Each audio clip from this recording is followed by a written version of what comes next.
Shooting లేకపోతే అందరం కలిసి సినిమాలకు వెళ్ళిపోయేవాళ్ళం. ఓకే. మేము ఐదుగురం కలిసి సినిమాలకు వెళ్ళిపోయేవాళ్ళం. ఓకే. అవి వచ్చిన బయటకు వచ్చినప్పటికి అప్పటికి మంచి రైజులో ఉంది నా ఇది కెరీర్. మీరు బయటికి రాగానే అందరూ వచ్చేసి ముగేసేవారు, సంతకాలు గింతకాలు అనేవారు, షేక్ హ్యాండ్ లేనివారు, ఇవన్నీ చూస్తుంటే ఒక రోజు అన్నాడు చిరంజీవి గారు. అప్పుడు ఇంకా ఆయన సినిమా రిలీజ్ కూడా కాల, మనోరు పండుగ జరుగుతుంది. అన్నయ్య రేపు పొద్దున్న నాకు కూడా ఇట్లా వస్తారా అన్నాడు. దీని మీద 10 రెట్లు వస్తారయ్యా నీకు. ఎలా చెప్పారు సార్? ఎలా చెప్పాను అంటే, ఆయన కొత్త సినిమా, మొట్టమొదటి సినిమాది, దానికి ముందు ఏదో పునాదిరాళ్ళు ఏదో చేశారు. ప్రాణం ఖరీదు కూడా ఇది జరుగుతూ ఉండగానే వచ్చింది అది. కాబట్టి అది ముందు రిలీజ్ అయింది, ఇది లేట్గా అయింది. అప్పుడు మేమందరం కలిసి కూర్చున్నప్పుడు అతను నేనే ఉండవు, మీ ఇష్టం వచ్చిన సాంగ్ ఏంటి ఏదైనా, నేను డ్యాన్స్ చేస్తాను ఇవ్వడు.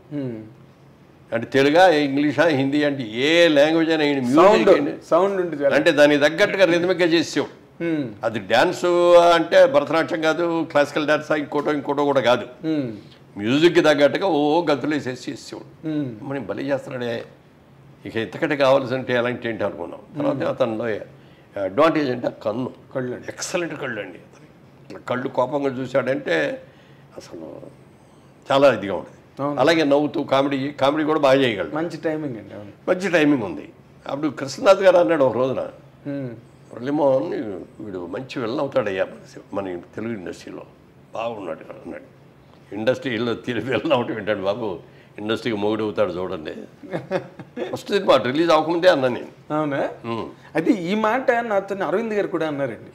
ఇది వాళ్ళ సిస్టర్కి సంబంధం వచ్చినప్పుడు, సరే మంచి విలన్ అవుతాడు ఇండస్ట్రీలోని 100% అని అనుకున్నానండి, బట్ హీరోగా ఇంత అని నేను అనుకోలేదని అరవింద్ గారు కూడా అన్నారు సార్ నాతో.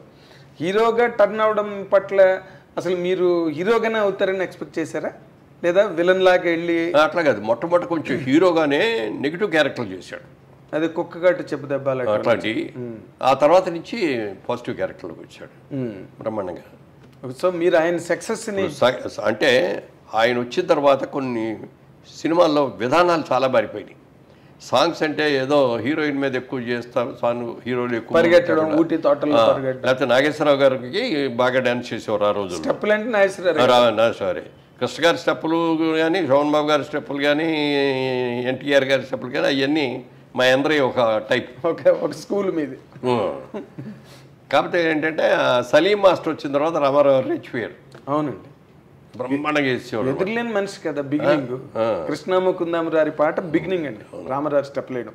సో ఆ విధంగా మేము పెద్ద టాలెంట్ కాకపోయినా ఉన్నంతలో చేయగలిగాం అనేది అంట. బట్ చిరంజీవి గారు వచ్చినప్పుడు టోటల్గా వరల్డ్ మారిపోయింది. అదే అన్న, సాంగ్స్ సిస్టమ్స్ మారిపోయింది, ఫైట్ సిస్టమ్స్ కూడా బోడదు మార్పు వచ్చింది.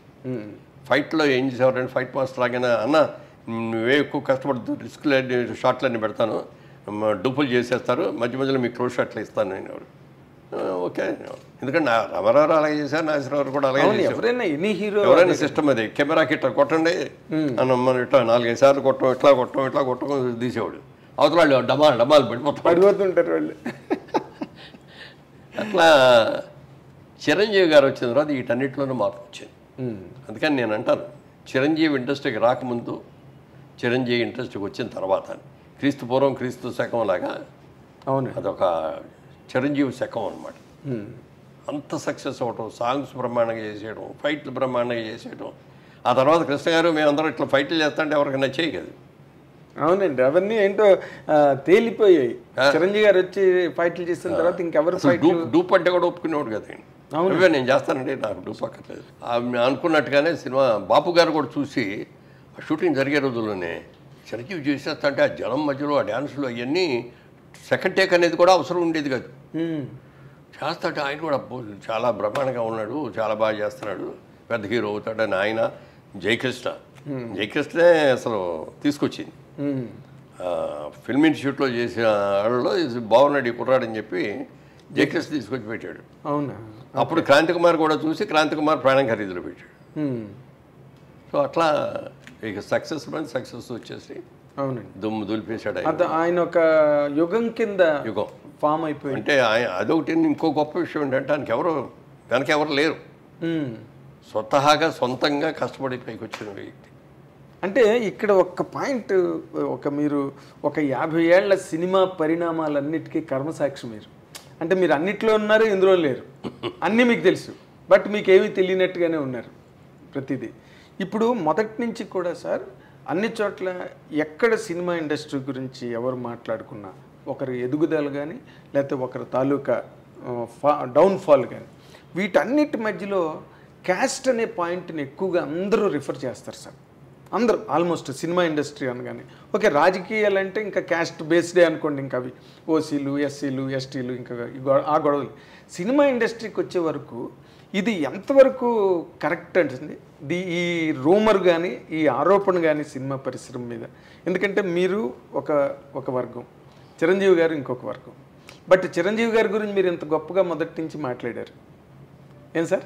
ఆయన రేజ్ కూడా అలాగే అందరూ ఎంకరేజ్ చేసి ఆయన తలని పట్టుకున్నారు. ఈ ఆరోపణ ఎందుకండి సినిమా పరిస్థితి? నాకు తెలిసినంత వరకు మెడ్రాస్లో ఇండస్ట్రీ ఉన్నంత వరకు ఏ రోజున కూడా క్యాస్ట్ ఫిల్లింగ్ అనేది లేదు అక్కడ. నువ్వేం క్యాస్ట్ అనేది ఎవరికి తెలిసేది కాదు. ఫలానా పేర్లు చెప్పుకున్నా ఫలానా డైరెక్టర్ అని చెప్పుకునే వాళ్ళేమో తప్ప ఇదిగో ఇతని ఈ క్యాస్ట్ ఆడు కాబట్టి మనం చేయాలి అనేది ఇట్లాంటివి ఉండేవి కదా అసలు. ఓకే, హైదరాబాద్ వచ్చిన తర్వాత అది ఈ రాజకీయం ఇక్కడ అందరూ కూడా ఇది కదా. మెడ్రాస్లో ఉన్నంత వరకు ఏంటంటే సినిమా వాళ్ళందరూ ఒక family irrespective of the caste.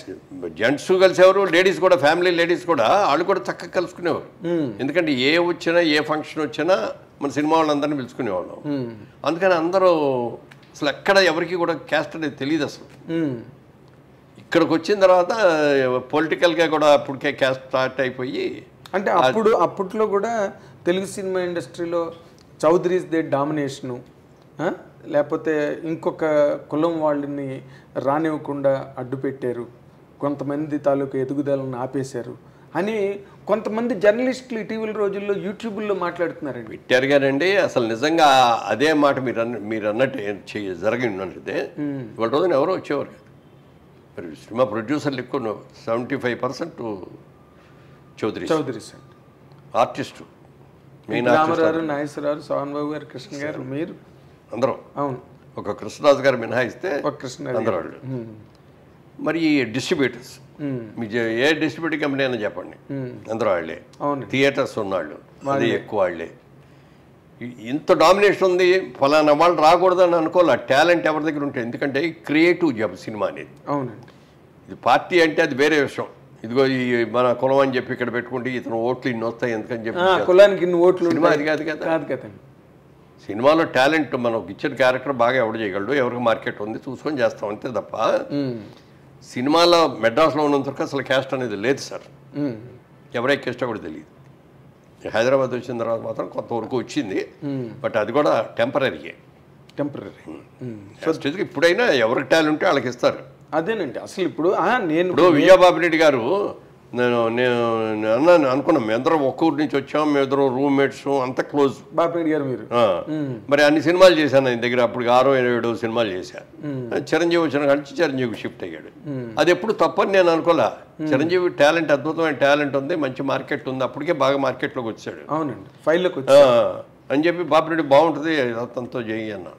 నేను కూడా అట్లా అది ఈర్షపడేవాడిని. అతను మన కులం కాదు. అయితే బాపిరెడ్డి గారు ఇదేంటి, అది అతను కాపు, మనం కమ్మ కదా, ఇదేంటి అని అన్ని ఉండేవాడిని. నన్నే పెట్టుకోను, నేను నన్ను వదిలేసి అతను పెట్టుకుంటామంటే అనలేదు కదా. అవునండి. మనకు ఏంటంటే సినిమా ప్రొడ్యూసర్గా తెలుగాడు ఎవరైనా సరే సినిమా హిట్ అవ్వాలి, నటించగలగాలి కదండి, పెర్ఫామ్ చేయగలగాలి కదా. ఇప్పుడు ఎన్టీ రామారావు చౌదరి అయినంత మాత్రాన్ని ఆయన అందరూ ఆరాధించలేదు. అదే కదా. కృష్ణుడిగా రాముడిగా ఏ వేషం వేస్తే ఆ వేషాన్ని ఆరాధించారు రామారావుని.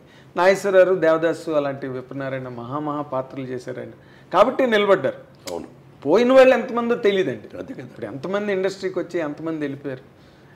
ఈ రకమైన విమర్శ ఎక్కువ ఎదుర్కొన్న పరిశ్రమ సెక్టార్ ఏదైనా ఉంటే సినిమా ఇండస్ట్రీ ఒకటే సార్.